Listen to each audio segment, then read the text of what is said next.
ঢাকা বিশ্ববিদ্যালয়ের কেন্দ্রীয় ছাত্র সংসদ ডাকসু নির্বাচন নিয়ে নতুন করে বিতর্ক সৃষ্টি হয়েছে। তবে নির্বাচনকে প্রশ্নবিদ্ধ করার চেষ্টা চলছে বলে দাবি করছে শিক্ষক সংগঠন ইউনিভার্সিটি টিচার্স লিংক ইউটিএল। আজ শনিবার বিকেলে ডাকসু ভবনের সামনে আয়োজিত এক সংবাদ সম্মেলনে ইউটিএল এর আহ্বায়ক অধ্যাপক মোহাম্মদ আতাউর রহমান বিশ্বাস লিখিত বক্তব্যে বলেন, নির্বাচন শেষ হওয়ার 2 সপ্তাহ পর কিছু ছাত্র সংগঠন ও শিক্ষক ফোরাম পরিকল্পিতভাবে নির্বাচন নিয়ে বিতর্ক তৈরির চেষ্টা করছেন।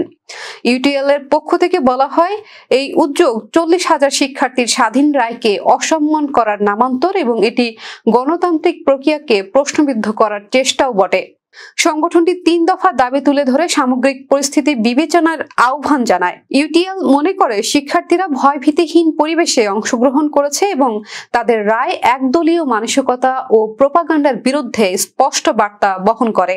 বিদ্যালয় প্রশাসন এবং নির্বাচন কমিশনারকে আমি করেছি, এরপরও যদি সেখানে কোনো